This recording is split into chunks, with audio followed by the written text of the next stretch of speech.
Great. So, I have some questions that I sent to Tom and Fanny, but I think there's actually a number of people here that seems like you all know each other. And I imagine that there's reasons that everybody came to this one in particular. There's a bunch of different events being offered right now. And this is the portion of the whole group that was most drawn to be in conversation with the two of you. I'll just say that for me, by way of context, like I know about Tom's work through Cheryl, actually, because she turned me on to source work. And then I found Tom's book, and it was like a revelation when I read it. It kind of clarified a lot of things that had gone wrong in previous projects around power and authority.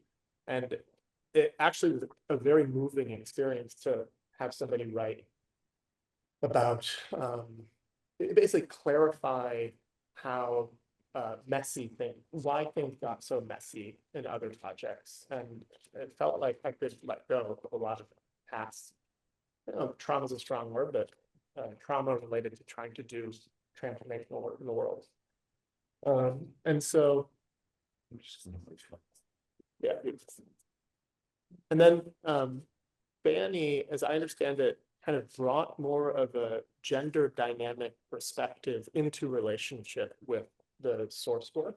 And I'd love to have you maybe just open by explaining how that came to happen, like, and what the value is of bringing, an understanding of masculine and feminine difference into working with source.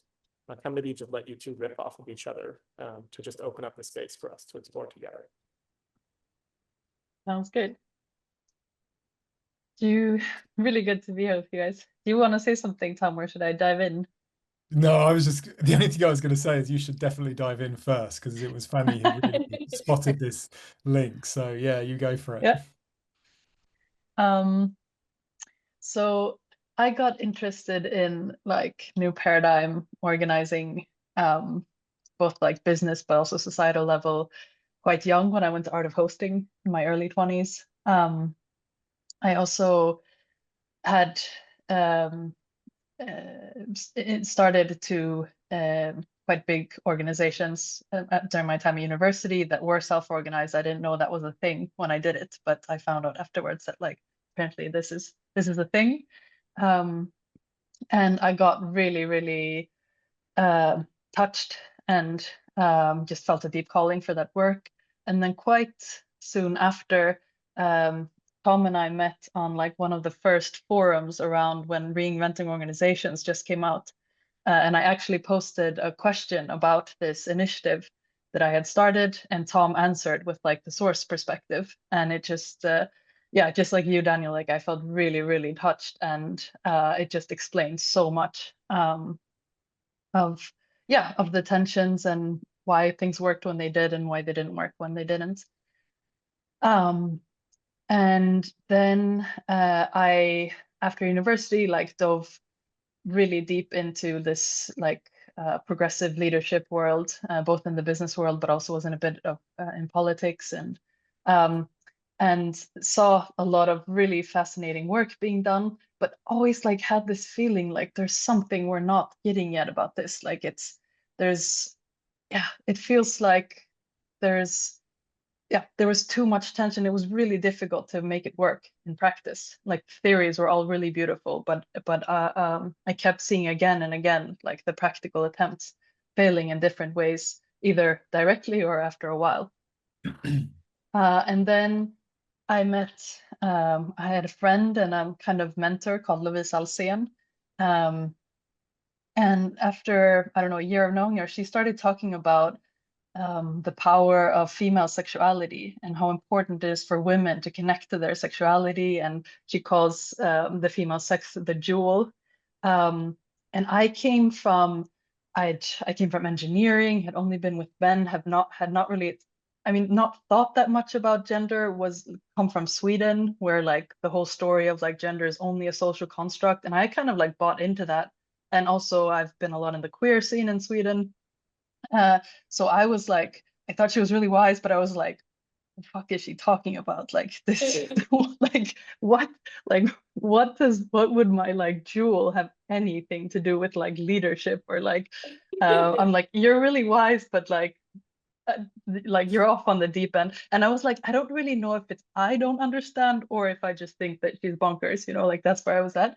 And then like, how life happens, and like in a very synchronistic moment, she invited me, I think it's like the second or third cohort, she started doing courses on this. And at the time it was called Divine Eros and Pussy Power. And I have no idea why I said yes to this course, like literally, like I really cannot fathom why I would say yes.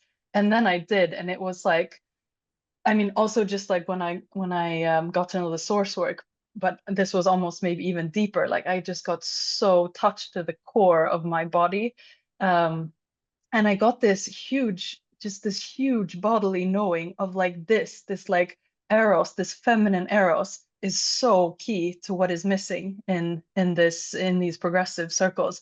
And I didn't at all cognitively understand it at the time, but I just had this like huge bodily like knowing that like this is so important, and so key and so central. And this was 8 years ago. And since then, I was at the time in the management team of one of Sweden's biggest e-commerces. So I really I had a really strong feminine awakening myself into my feminine leadership. And through applying, just being in it myself, I also saw how men started appearing differently when I was rooted more in my feminine. And from those observations, and then also reading tons of stuff and observing, I started to map these dynamics of like as I see like the core feminine archetypes and the core masculine archetypes and how they play out. And I've always felt from the beginning that Peter Koenig's the source of source, his source principles, and this way of seeing the feminine and the masculine, it's like they're coming from the same consciousness level or the same paradigm, or like they're both a way of really cutting through the green or the postmodern, or getting stuck in this both and really really holding polarity, and not like an abstract theoretical way, but like a really applied way that really actually works. So I think I'll stop there. So that's my way in. Yeah, shall I just build a little bit?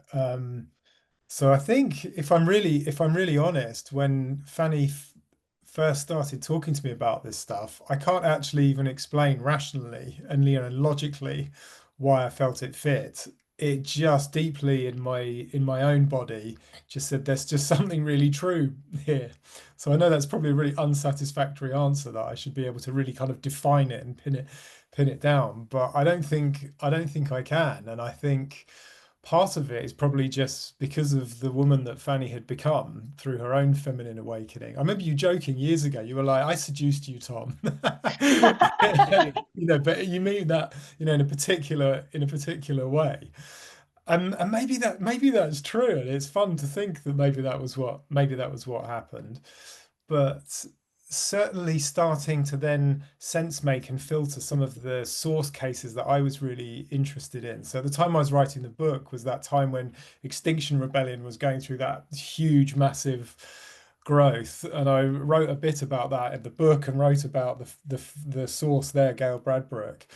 Without having ever actually spoken to her, and then very nervously got a copy to her and was like, shit, I don't know what she'll make of it. And then we became friends and had some, amazing exchanges about it. And it really rang true to her as well. But then starting to look at these cases from that perspective of going, right, what's present and what's missing in a movement like Extinction Rebellion, like a real powerful sexual, deeply rooted in nature and what the universe needs energy was definitely there. It had loads of what Fanny came to label creating masculine energy, of like, right, let's organize a fucking huge movement and let's shut down London and actually implement it and make it happen. But then we were like, okay, where's this other masculine archetype of a more grounded masculine that's creating clarity and really making sure we're clear about what's in and what's out and not letting it become all things to all people. That bit was really missing.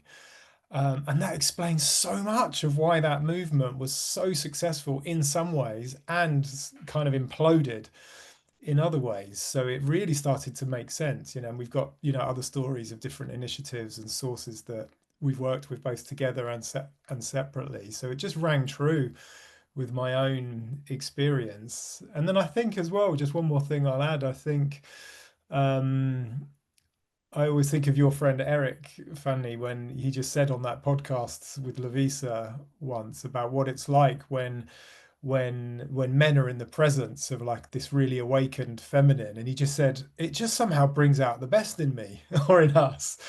And I really find that that's true. Like, I think Fanny likes and appreciates working with me probably more than anyone else has, and that's really nice for me to feel appreciated. But some of that is because how Fanny is, I show up just better and differently, I think. And that's an interesting dynamic, isn't it? Because it shouldn't be on, think how controversial it is to say, well, it's really about how women show up so that a man can show up really well. That's controversial to say, but I think we're trying to cut through, the standard discourse about gender dynamics and the patriarchy and all the rest of it. But yeah, let me pause there, otherwise I could ramble for ages, but those are a few things that come up. Great, thank you both so much. And I think the group is small enough that we can kind of just open it up for what's moving in you. I mean, this is kind of the story that we invited Fanny and Tom to speak about, but of course, there's much more adjacent territory that might be alive in relationship to your projects and your work and your time hearing. So really wanting this to be an open space to benefit from their experience and wisdom, and for them to benefit from our questions or whatever it is that's alive in our work that we can bring into a space together. So yeah. How in like daily practice has it worked? I can't hear. Yeah, maybe you can repeat the question, Daniel, just because you're closest to the. I can half hear you, but not quite clearly enough. What does it look like in a daily practice to be feminine into the workplace in a way that is both implicit and effective without disrupting existing or keeping in service of disrupting and healthy culture? What does that look like if I'm starting a job in the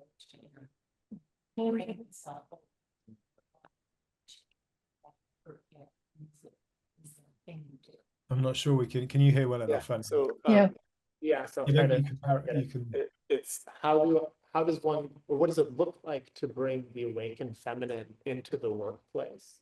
And there was something in particular that you said, can you remind me? Like if I'm embodying the awakened full feminine, Yes. what is it that we're doing to support yourself to be that? Yeah, if you're embodying the awakened feminine life force, what is it that you're doing to embody that within the context of the workplace on a daily basis? So together with Lovisa, we've identified that there's actually like 3 awakenings within the feminine, and I can just touch on them very briefly. I could talk for all 3 of them for hours, but so we talk about that the first awakening is the eros awakening, and it's connected to the erotic intelligence. And this is really about really coming back to your feminine and coming back to your body and coming back to your life force. And the shift or the movement is very much about moving from being like, we're very wired to be outward serving and pleasing and feeling into everybody else. And it's really about coming back to like, what am I longing for? What am I desiring? What makes me come alive? And really going back into one's own body and connecting to one's jewel. So it's about awakening one's sexual energy, one's life force, and reclaiming that female sexuality is not about sex, or it doesn't even have anything to do with men. Or, I mean, it can have, but it doesn't. That's not like the point. Really reclaiming this truth that has been lost for thousands of years through religion and philosophy, that female sexuality is sacred, and our spirituality and our sexuality is so interlinked. And reclaiming our sexuality is about, yeah, coming back into our truth, coming back into our aliveness. And it's kind of almost like switching fuel. Like rather than going on adrenaline and cortisol, we can go on like this eros, this aliveness, this life force energy. And when we come back and have this eros awakening, the second awakening is the power awakening. And this is about really stepping into this primordial power. And I talk about the metaphor, the archetype of the Black Panther. So this feminine power is like, imagine a Black Panther entering the boardroom. Like that panther doesn't have to like roar and scream and, but everybody knows that like that's where the power lies. And the thing is that when women embody this power, it makes the masculine relax, because it's like what's coming out of our mouth and what our body is signaling is congruent.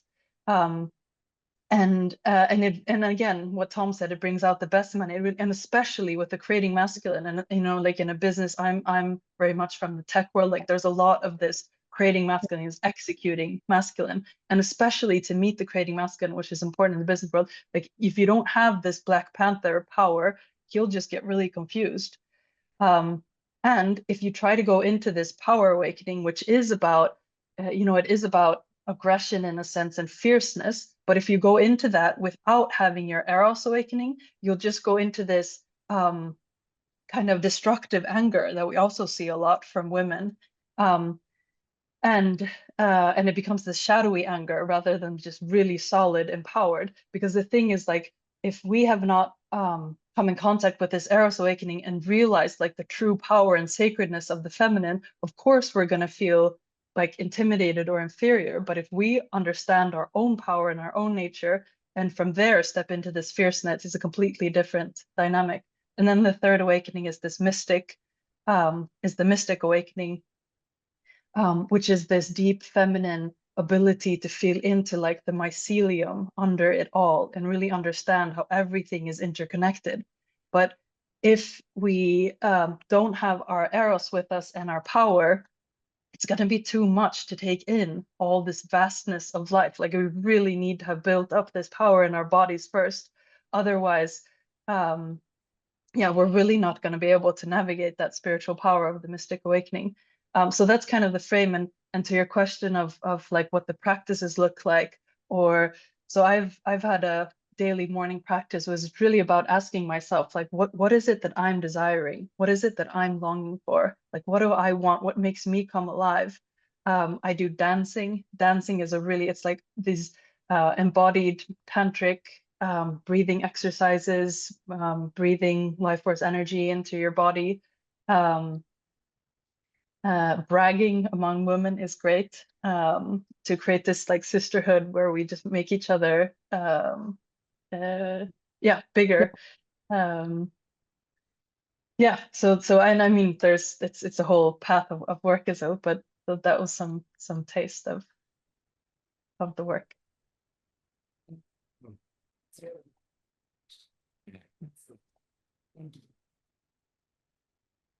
Yeah. Can you hear me? Yes, I think so. Yeah, or you can come closer to the laptop when you're speaking, perhaps as well. See you. Okay. I think so. All right. So, Fanny, thank you for that. At this moment, I can listen to you for hours, and I'm sure. Sorry, we're not quite we hearing. can't. You have to come closer to the computer because it. Come really close. It's nice to see your faces close up as well. Yeah. Hey. Here we go. Perfect. Okay. I just said thank you, Fanny. It's awesome to listen to you and want to hear more. And I'm really curious, Tom. I got the feeling I've met you before. I come from the holacracy world, and I don't know. It doesn't matter, but I'm really interested how the source work that like you write about in your book, and Fanny, what your work is. How does that really come together? I couldn't quite get it because my discomfort with the source work has always been this idea that there is only this one source. And to me, that is a very masculine perspective of things.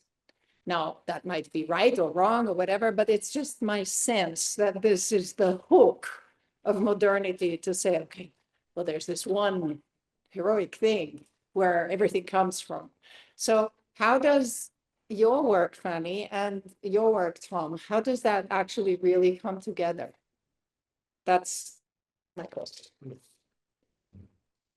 That's a big question. Do you want to go first, Fanny? Or shall I jump in? I think you can go. I just want to say one thing that you said, Yeah. that like that it's a very masculine perspective of only having one, and I think I can agree with that. And I fucking love the masculine. I think it's a brilliant masculine perspective. So I just wanted to add that. But go, Tom. I think you can. Yeah, that's so true. I didn't even pick up on that because something's a very masculine thing to say, that we can automatically go, well, maybe it's not great, or maybe it's not true, which is understandable because there is so much bullshit as well that's come out of the masculine, but we don't want to throw the baby out with the bathwater. But when I first learnt about Source, and one of the ways that I try and get clear about things is to write about it. And so back in, I don't know, 2014, I started writing articles online, and it was making a lot of people in the holacracy world quite angry, particularly the idea that there was one single source, that it wasn't the organization that has its own evolutionary purpose that's separate from the individuals, and that it was a role that you couldn't appoint someone into, that was just an emergent role. A lot of people were very angry about that. But I've really seen that shift in the last 10 plus years. And that's because reality just seems to have bitten. And that was where Peter's source principles came from. You know, although I wrote the book, I don't take the credit for the underlying principles. That was absolutely Peter Koenig.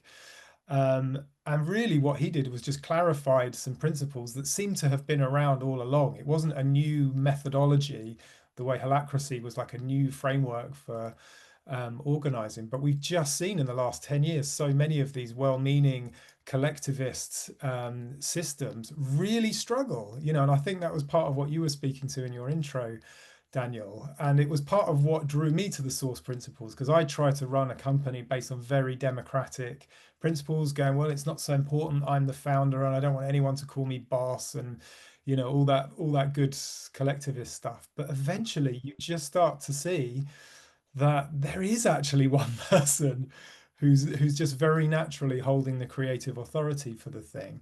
But I would never go quite as far to say that is an absolute law of nature. And Peter Koenig was very clear, actually, that he stopped short of saying, these are my source laws. He just said they're principles, which is slightly softer.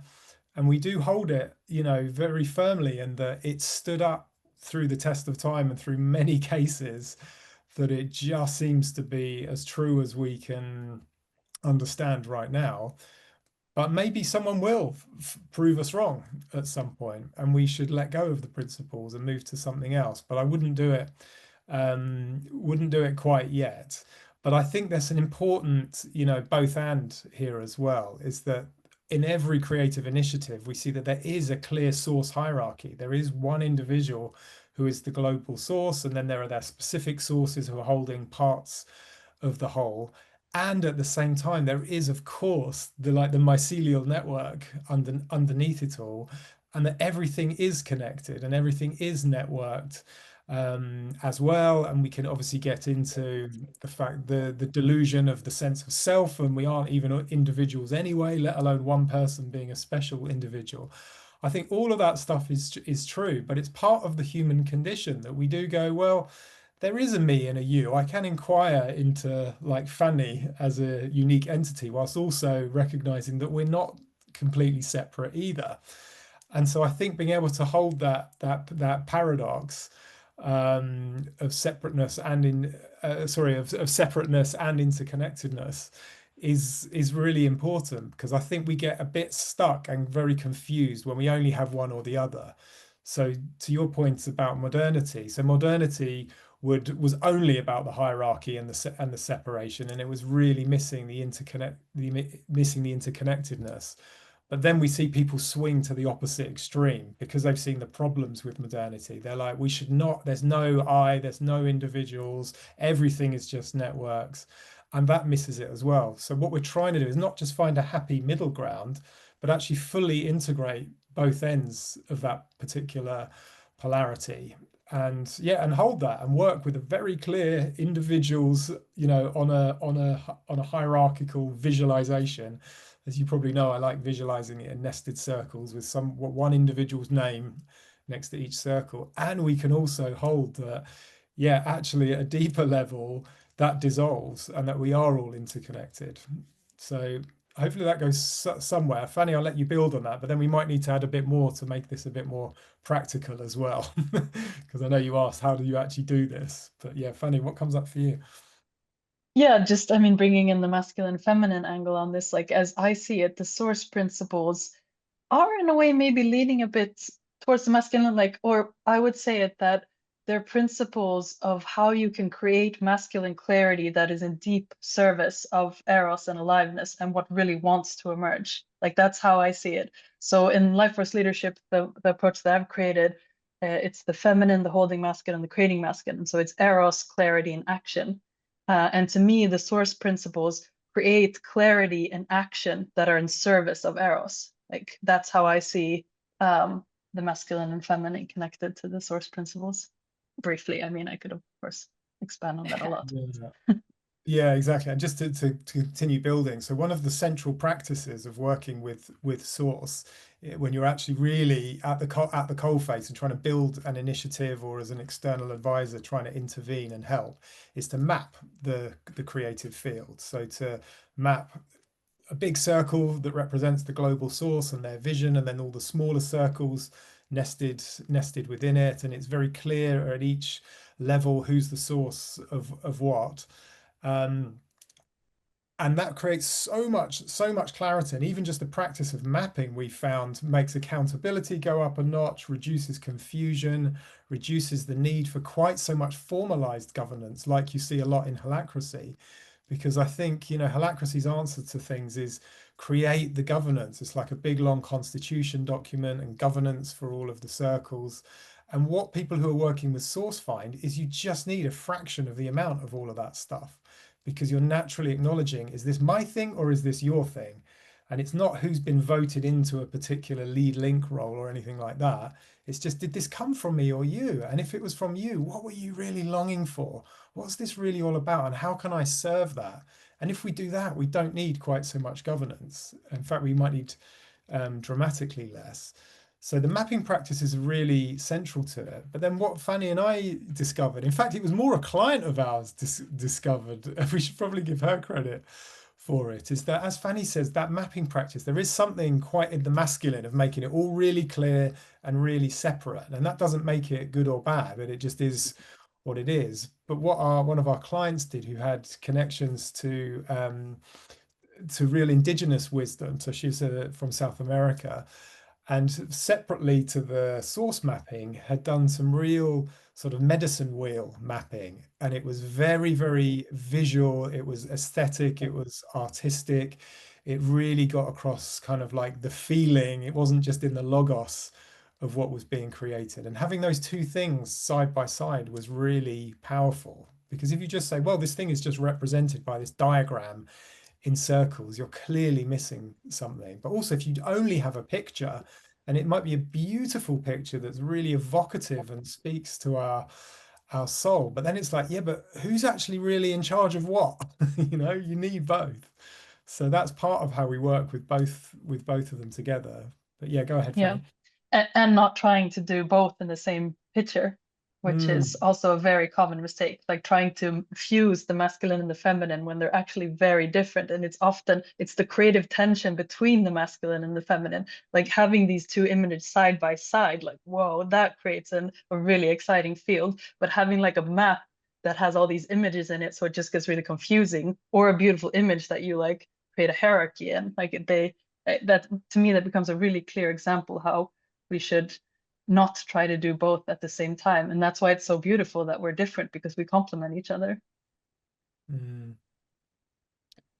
Does that give you a few? a few thoughts in relation to your question? Yeah, absolutely. We started out with a misunderstanding about that, but it's all good. Perfect. Okay. Thank you. Yeah, thank you for asking the question. This is fantastic. Thank you. My name is Jeff, and yeah, Fanny, when you described the 3 feminine awakenings, I was just lighting up. It felt just ecstatic to me to hear that. So thank you for that. And my question is, like, you two are working together. I'm interested in like how this shows up like in your working relationship. Like you're going to a client and you're like sitting in the hotel room trying to plan things out, you know, how does it work in the real nuts and bolts of creating together? Thank you. Hmm. You want to go- take this one, Tom? I was going to say you go first. I What it is? think you should go. Okay, I'm laughing because you know, one of the things that Fanny and I have really talked about, noticed a lot, is this question about airtime, like who has the more airtime in meetings, and I always tell this story of one of the first coaching sessions that we did together. So I was called in to help the source and specific source of an initiative, um, and I just had a sense that the feminine energy and the eros in this was really important, and I just had this strong sense that I should do this together with Fanny, and luckily the client agreed, and we did it together.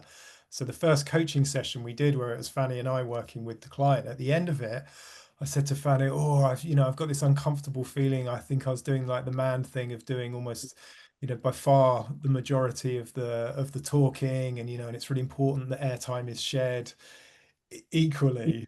And do you want to? Well, why don't you say what your response was to that, Fanny, rather than me?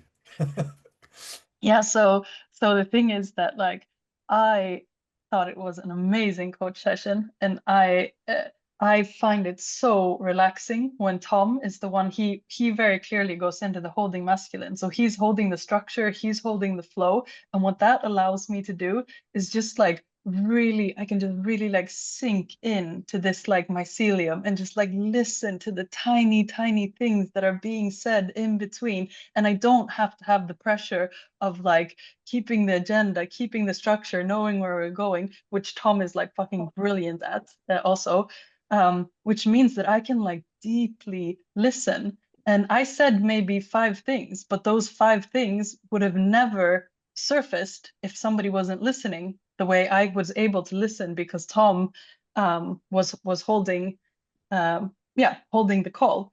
And I love working in this way. And it's really, to me, it's like working with Tom and coaching with Tom is like one of those experiences where I feel like I can really be myself and really be in my like full power and my gifts. And that it actually, if I was, if we were like forcing the airtime, that would really be a disservice to me in this specific case. Yeah, and it's just the zingers that Fanny comes out with when she's been listening, and sort of I and the client will just be, oh, as this kind of insight bomb hits us all. And it's not even just because she's had more space to really deeply listen, because I'm sort of like, just keeping the meeting ticking along. It's just she's going to notice stuff that I wouldn't notice anyway. So even if the roles were reversed, there's things she notices. And I think because this work is so deeply embodied as well, it's your full being, isn't it, Fanny, that's listening. And and I think it helps me to be in a male body to hold that really masculine presence. Not that it's only male-bodied people, of course, who can do that, but it definitely helps me. And I know that it helps you being in a female body to be able Yeah. to do that full-bodied listening and participation that you have. And it still feels risky and controversial to talk about this for obvious reasons, but And it almost feels like that our clients are a bit uncomfortable by it at first as well. Like, oh, here's an older man doing all the talking, but then like when we've, usually after the first call, or at least after the second, like they also start understanding what's really going on. And it's even like I had to work a lot with that as well, of like we have such a, I guess, masculine view of what value is or what contribution is. So I had to do some, reclamation of owning, like where not trying to be what they would think they would perceive would be the biggest value, and actually be the biggest value for the client. Because the thing is, like, one thing is listening and coming with insights. Another thing is just like the energetic work and just the embodiment. And especially with women, like women get so turned on by each other. Just like being in contact with another woman who's like in contact with her eros, it shifts something in other women. So I don't even have to, actually, I don't even have to be listening, like there's something about just really being there and yeah, helping women get into the life force, or as Tom said, like with the men, just also this feminine energy that is so rare in the business world. And yeah, just being with that presence also, it's like it's an alchemizing force as well. But I have to own that. Like if I don't own that, and that is my gift, then I won't be able to show up with it. And that's been a journey for me as well. Sure. This is amazing. Thank you both so much. I have gotten so much out of source work since I was fortunate enough to be with Peter at a weekend-long retreat in the Canary Islands years ago when I first got introduced to it. And then this last year I was in a like, what's happening here? I couldn't figure out why the tension, and source work came back around. Actually, a mutual friend said, have they recognized you as the source? And all of a sudden I was like, oh my gosh, how did I not see it? And then after I left that field, I was with another friend in Scotland, and she's done spiral dynamics. And she said, it sounds like there was a lot of green meme showing up, and there was a ton of resistance to you being the source. And I was like, yeah, I was never trying to be like coming over the top, but any notion that this was like my vision that I was bringing into the space was just shot down over and over and over. So my question is, how, I don't want to be reductionist to be like, well, people will only get this if they're in a tier 2 consciousness, if they're in green, you're never going to be able to get there, but I'm like, how do we get there when there's all these varying degrees of the levels of spiral dynamics and integral and, just the level of resistance to what can be projected and sensed as hierarchy, patriarchy, when it's something entirely different.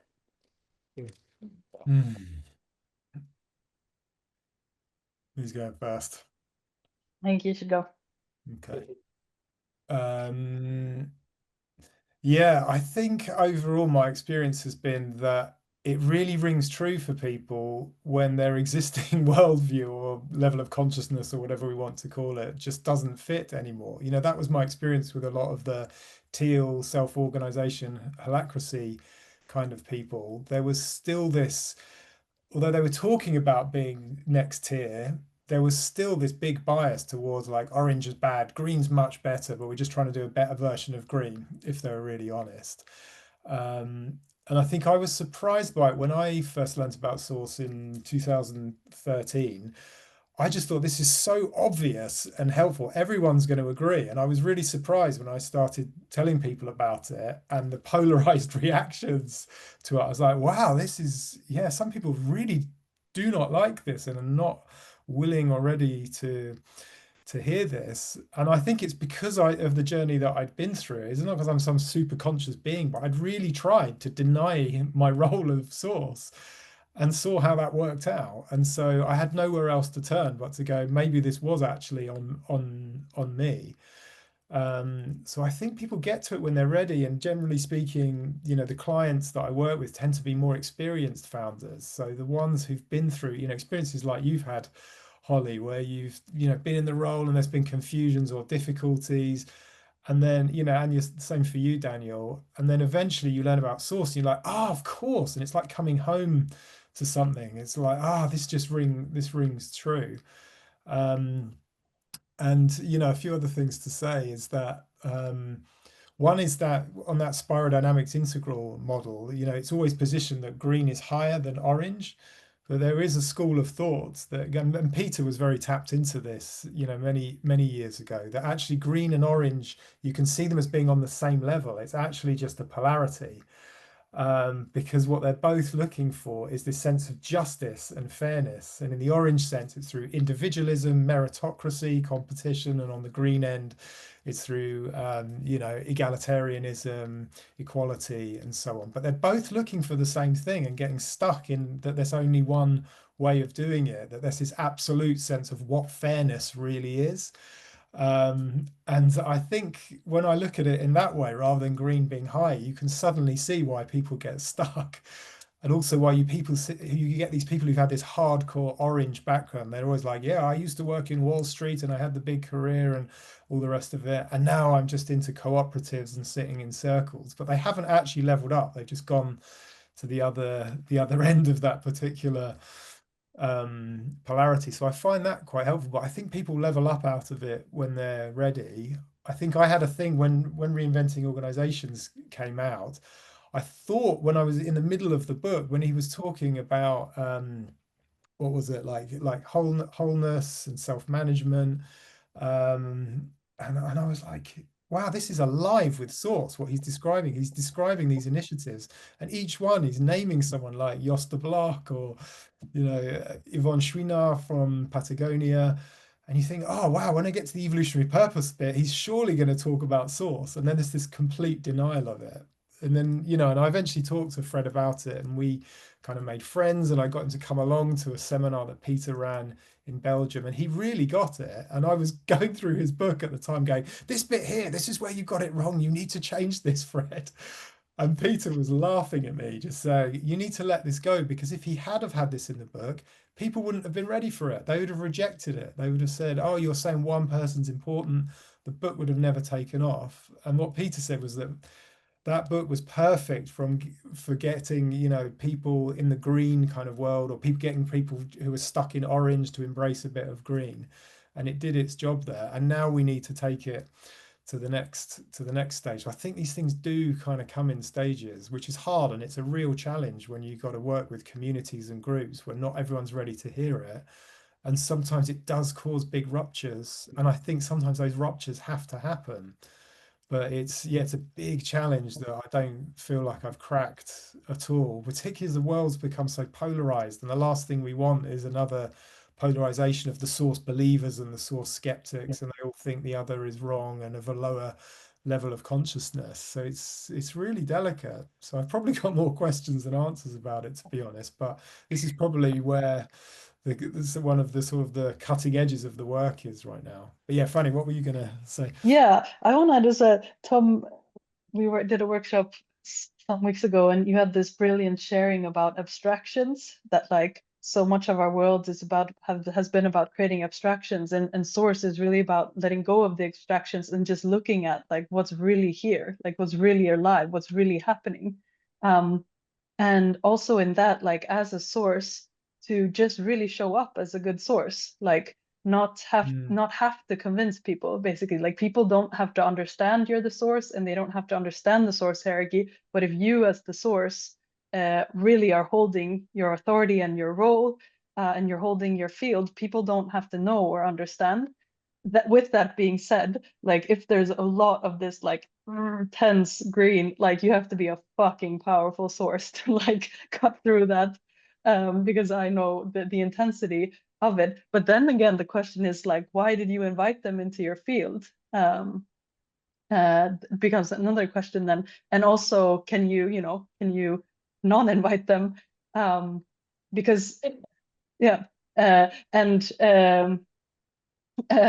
and I know that like life is messy, there's all these different, and I really feel this. I mean, both with the green with Source is like one thing, but like the green and, for example, female sexuality and leadership, like I got cancelled from Stockholm School of Economics by the biggest newspaper in Sweden, because we wanted to talk about eros and leadership. This was 8 years ago. So I really know that. And like when I was at this big e-commerce, I didn't mention feminine or masculine leadership. I mean, maybe to some close people, but I instead embodied it, and it had an impact even if I wasn't talking about it. So like I agree with everything you said, Tom, and it is really difficult with this stuckness in the green. But yeah, also wanted to lift in that perspective of like, I always see it as like, instead of trying to convince people, like create like a fucking epic party and then people will want to come, you know, like that, Mm. that attitude towards life instead. Yeah. Mm. Well, I think there's time for also, you know, getting up on the barricade and fighting for what you believe in. Yeah. And there is, you know, a real art form as well about learning how to talk to people who have different worldviews. I mean, if you're doing a, Yeah. you know, because the kind of conversation that us gathered here can have together, if I started talking in this way at a more sort of mainstream business event, they would just think I was mad. All this stuff about polarities and all the sexual stuff would be completely taboo, and it wouldn't be appropriate there because it wouldn't reach anybody. But there might be a part of the message you could reach with those to those people. But it's a real art form, and I think you have to sort of work out what's yours to do. I think for me personally in my work, I just like working with the people who are ready to work with it. So who've have got a bit of a flavor for it, and it's ringing true for them, and then they want to explore it and go deeper. So trying to convince people, I'm less interested in. Well, it's difficult. I'd love to know what you think though, Holly, because it was a good question.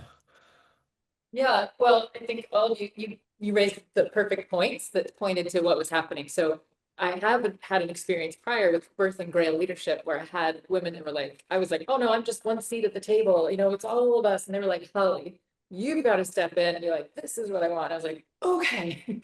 And then I was bringing that in this new configuration, but we hadn't worked together before. It was like after the hurricane, massive like synchronicity was just throwing this team together. And you're like, oh my gosh, we're supposed to work together, and jumped in without knowing each other. And I was bringing like the principles, and they were like, yes, yes, yes. And then once we got further down the stream, I could tell they didn't really understand. So they were taking it off in a direction that I kept being like, this isn't really regenerative. This isn't really the core of what this is. But then it just kept being like this, like, no, you're trying to control us. We're trying to be the leader. This is all of our vision. And it was just like, so finally I just had to be like, I just have to leave the field because there would be no convincing there. I had no interest in trying to convince, but I could just see there wasn't an openness to even try to say where I was coming from in this. And I just was like, the vision was too important to me to let it just get obliterated. So I just had to leave, and it's caused a huge schism in the field, and that's just where we are. So yeah. But you pointed out correctly, like one is really taking your time, who you're going to co-create with. And two, like just me fully standing in that, showing up and not worrying about them projecting onto me, and, you know, not to steamroller, but just to stand in it is, huge lessons learned for sure. Yeah, thank you for sharing that, Holly. And there are so many versions of that kind of story out there that we come across. And it drains so much energy, doesn't it? And it's such a waste of potential. But sort of to go back to your point, Fanny, about the most important recognition is of the source recognizing themselves. And that's the thing that they can always do. And you know, they can work on their own reclamations about their own inner work, their own shadow work, about their relationship to power and authority and to hierarchy and all of these things that can feel really risky. And then, you know, and I would even slightly reframe your experience there, Holly, and rather than saying like you left the field because it was your field, but maybe what you said was those people who aren't actually helping me realize the vision, they're actually trying to pull it in a direction that might make sense to them, but is not what this thing is. In effect, you're really cutting them off, and your field still exists. So even if it's then just you and you've ejected everyone else, you know, and I worked with a female founder based in the US a few months back who'd been through that, who had a really heartbreaking story of how they created this non-profit initiative. And the story they came in with was that they'd been forced out by the board that they'd set up. And actually the real story is they'd realized that the board were not helping. And then when we talked about the new initiative she started years later, it was like, this isn't actually a new initiative. You've been doing this all along. this is the next iteration and evolution of it, and actually you've ejected them from your field. And that was a really powerful realization. And then we were just watching from afar the kind of the horror show of this initiative collapsing because it didn't have a source, and everyone just projected their power onto the board, whatever that means, and it was going nowhere. And all the action was in this new initiative, which is absolutely thriving now that the source is really recognizing who she is, and her co-founder, who's an amazing source herself, 100% acknowledges her partner as the global source, and they just have a beautiful, powerful dynamic. They know what belongs to who. And you know, and after about a year of working together, it was like, you guys don't need me anymore. Let's stay friends and just keep in touch and let me know how you're getting on, because they're often away. So yeah. Question. Yeah, I really appreciate that, Tom. I think that, you know, it's so easy for us to think that something is stuck in a legal structure when really it's in a person's connection with the idea, and it can move legal structures. The question that I'm holding is about source keeping in movements. And I seem to find myself these days in a couple of gatherings a year where people are trying to birth a movement, and I have yet to see any of them be very effective. Fanny and I were in a gathering kind of like this last June here, and I see a real lack of source keeping or respect for source keeping in the structure of a movement. And have shared the wonderful conversation you had with Daniel and Cheryl, Tom, with the leads of two kind of emerging coalitions, consortiums, one called the Eco-Civilizational Coalition that I'm a member of, that's led by Jeremy Lent, a really well-known author. Another, this Earth Kind Coalition that's coming together, led by our friend Will Marshall, who's the CEO of Planet Labs, and it's really working on coordinating our response to the polycrisis. But both of them, I think, as kind of like middle-aged British men, like don't want to yeah, seriously. I think you're a good messenger to them. So I sent them your video. But they don't want to step into that role, right? There's like something around telling people what to do, and being in top-down structures, and you know, they both have a lot of like power and gravitas in different ways. And so they're both like, oh, you know, the field's going to figure it out, the collective's going to figure it out, decentralized, before there's like clear vision, or there's this, you know, like never-ending process of editing our charter or whatever it is.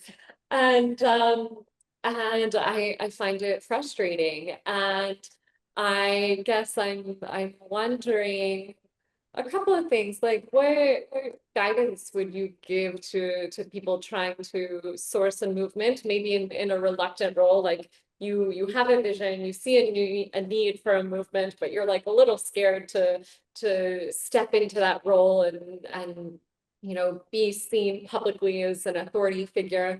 And then also, like, what is this edge around the circle that you were talking about in your diagram? Is it a hard edge? Is it an ecotone? Is it a porous membrane? Like, what's happening there? And if there are subsources, and in the Eco-Civilizational Coalition, we've recently moved to a sociocracy structure. So there are circles working on different things, and Jeremy's like really trying to hold his role as source, but there will be different subsources under it focused on particular topics. And like, can those circles like move to the edge and be like outside of the edge a little bit, and be exploring something that's maybe slightly outside of the bigger circle, or is that like a real firm boundary that the source holds? And I don't know, maybe there's like an ecological metaphor you have for this that can be helpful.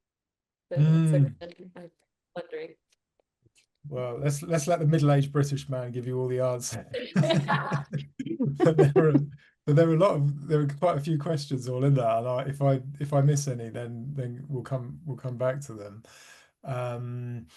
But yeah, one thing about that I'd say about movements actually that I've been thinking about a lot. Actually, I don't think I've ever said this out loud or written it down. Is I've been thinking about how there's almost sort of two types of movements. There are the movements that we notice and name in retrospect. So, for example, like the US civil rights movement or the environmental movement, and these things don't have one person who's the source. There've actually been many sources who've done all sorts of things, and then we've gone, there was a bunch of things all moving in a certain direction, and we call that a movement. So to try for anyone to try and claim it as their own doesn't make sense, and it doesn't hold up. And I think some sources, when they have a particular idea to do something, they're thinking that their movement will be like one of those things where there isn't really any source. And so if you look at, say, Extinction Rebellion, for example, there was a clear founding moment, and it's kind of documented. And I've even sort of, written down how Gail Bradbrook has described the founding of it. And so you can say Extinction Rebellion was a movement, but it was an initiative. It had a starting point. It had a source. And so I think when people confuse the two, that sometimes leads to trouble. And then, the point about I can really relate to, this sort of, well-meaning, like white middle-aged men who, people who tick all the sort of the stereotypical privilege boxes and all the rest of it. If they're working in more progressive circles, they've kind of become the bogeyman in those circles, and they're really desperately trying to not to be that guy. And that is really delicate, but they have to be careful about receiving other people's projections, because people will project a lot onto them. They'll project their own sort of sense of a kind of I don't know, entitlement or something like that onto this guy. So it will be really important for them to do their own shadow work. And I've been doing this recently. I think of like a wealthy philanthropist that I've been coaching recently. We've done reclamation work just to go like, I'm a privileged rich man. If we were even reclaiming, I'm a privileged rich man in a rich man's coat, and got him even to put on his coat to fully own it and just go, that's who I am. And at the same time, he's all of the opposites of those things. He's completely humble. He's completely open. And it sounds completely bizarre to get him to actually say and stand in this posture of like the big privileged rich white man. But I would rather he's completely conscious and have that fully integrated. And then we talked about when it's useful. So he's doing some work trying to change the system from within. And he's like, if I go and meet Wall Street capitalists, I show up looking like this, they think I'm one of them, and they listen to what I say, even though what I'm saying is completely counter to what they currently believe, and I can influence them. So there's a lot of power in it, and they should be like proud of their white privilege and all of these things. But also for those men to acknowledge and work out where the feminine presence is, because my guess is probably the kind of men you're describing are probably good at standing in that holding masculine, which is great. But then what keeps that in service of eros? Like, where's the feminine presence? So sometimes with those kind of guys, it's like if they can spot who the women are around them that they really want to serve and tap into and be led by that, and creating clarity over what they're getting from these women, that creates a completely different dynamic to just the guy thinking he's the omnipotent visionary. So sometimes what happens, in our coaching work is we're saying to the men, like, who's representing the feminine around here? And sometimes it's within them, because we all have masculine and feminine parts within all of us. But if they're standing strongly in the masculine, they probably need to find the feminine in someone else who's really majoring on that. And the reverse is true for a lot of women's sources. Let me just pause there, because I'm saying a lot. I'm wondering if you want to pick up on anything, Fanny, and then we can talk about some of the other points about like the sociocracy type stuff. No, I don't have anything to add on that. There'll be a zinger coming later, though, I promise you. And it's also 9:30 here on a Yeah, Friday night. you're not an evening person, are you? But within these initiatives that they set up, the ideal is that it does become deeply participatory. So it doesn't have to be that one source who knows all of the different projects and the smaller things that need to happen, because then we just get into an old school bureaucracy or old school kind of hierarchy, that you need space for emergence, for people to be attracted to the field, to start the things that need to happen in service of the global vision.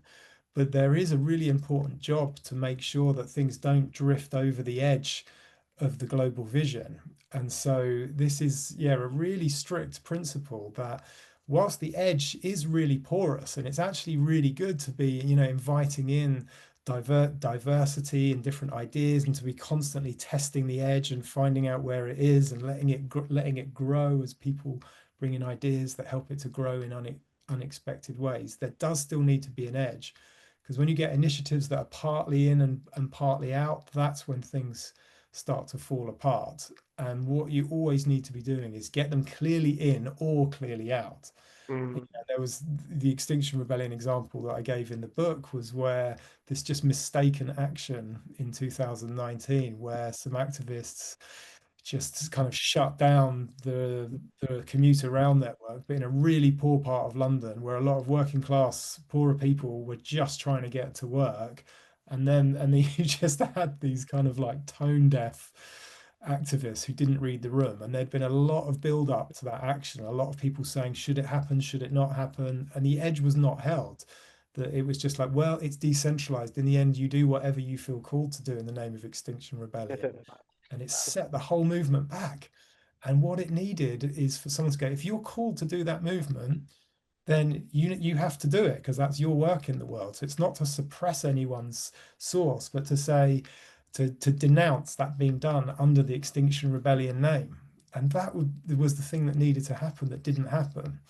And you know, and that's just one particular example, but versions of that again just happen all the time, where people try and be inclusive and try and say, just do the thing that's meaningful to you here, but then it gets out of control and it starts to fall apart. And like looking from a source lens, it just becomes quite like clear and simple that like if somebody wants to do a sub initiative or something that's not either expanding the initiative or contributing to it, why should they do that in that field? I mean, then also for that thing is probably done a lot better in a field where whatever you're trying to do is aligned with the vision of the field. So it just really also from just like a energy and resource perspective really doesn't make sense to do things inside a field that are not aligned with the vision or can help expand the vision. Thank you. That was very thorough. Great, so we have about 5 minutes left. Do you want to ask the final question? Yeah. Yeah, thank you for all of that. Just one question. I hope that's okay as a last question for short. A lot of what you just talked about was the reason I published a book called New Stories of Love, Power, and Purpose. And I hold purpose so much like you hold source. And there's a lot of perspective on that. But what I'm really interested in is, how do you define power in your work? How do you speak about it? How do you make it a topic? Because I think that not speaking about it, at least in my experience, is what really creates a lot of problems. So I'd be really interested in how that's for you. Thank you. Who's going first? I don't think I have a good answer to that. I think I have to think about it. Do you have something? I mean, I always like what you normally say, Fanny, that I really love is that we talk about like the taboos of like, you know, power, sex, and money. And if they're as long as they remain taboos, they remain shadowy and they show up in unconscious and unhelpful ways. And yeah, power, of course, is a big one. But I mean, I guess just very crudely, yeah, looking at a fairly standard definition of power, there's the ability to sort of exert your will or get your way or make things happen. But the more specific way we speak about power in the source work is part of the move from power over to power with, where everybody is powerful. And people really mistake this, because one of the things we say about source is that within your field, you have 100% of the power. And people are like, what? But this is a collective participatory thing. But if we if we look at it from the perspective that what your field is a creative initiative, you're the artist of it.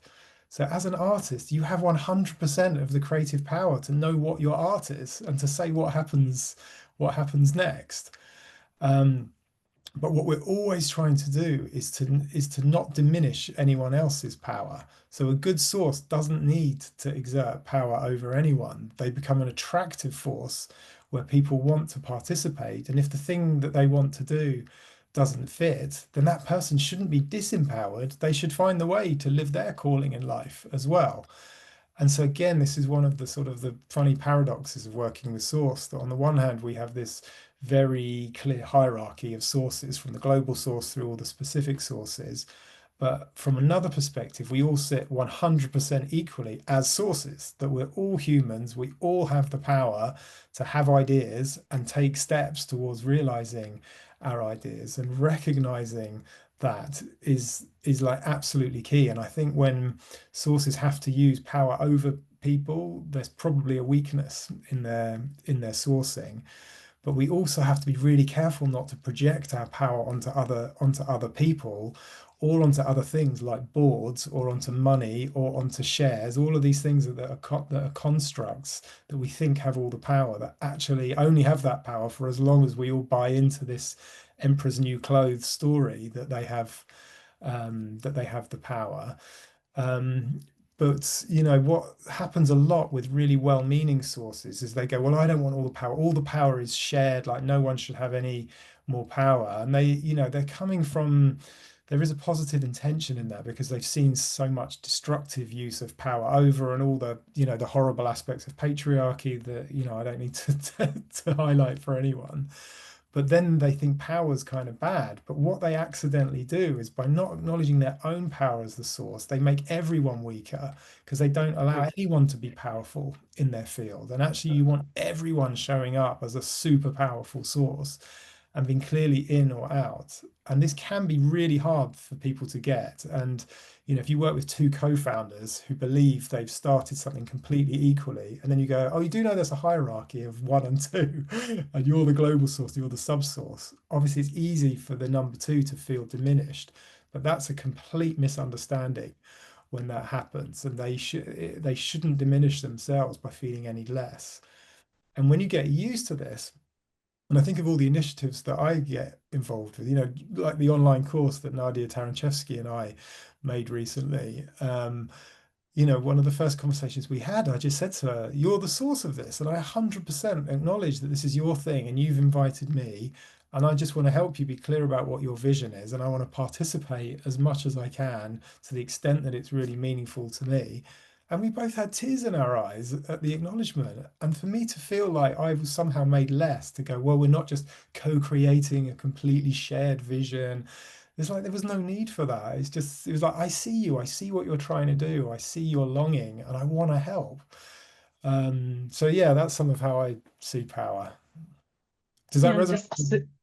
Oh yeah, go just ahead. super briefly to just bring in the feminine and the masculine. This when I talk about this eros, clarity, and action, that like the different feminine and masculine archetypes are powerful in different ways. Like we have different powers, and not being like, it's often when we don't own our own power, either as the feminine or the masculine, that we have to make the other wrong, or not even acknowledge that the masculine is better at some things and the feminine is better at other things. And we really like we need eros, clarity, and action. Like we need all three to be able to do anything. Like the masculine can't do anything on its own, the feminine can't. Or I mean, we can do things by ourselves, but they just become either deprived of soul or not happening. So it's yeah, that's what's so beautiful about both source and subsource. Like we're totally dependent on each other, and we have our unique power. Yep, thank you. Beautiful. Well, thank you so much, Fanny and Tom. This has been really valuable. And maybe we can all just say thank you and thank you so much. Thank you. And this is recorded, so I'll send it to the two of you and share it with the group. And yeah, let's keep the conversation going. Thank you so much, Yeah, Fanny amazing. and Tom. Thank you. So nice to you. hang out with you all. Yeah, good luck with the rest of your retreat. And yeah, we'll catch up soon. Drop us a line anytime. Staying up late. Yeah. Yeah, thanks for staying up late. Oh, no worries. Take care, everyone. Bye. Bye. Bye.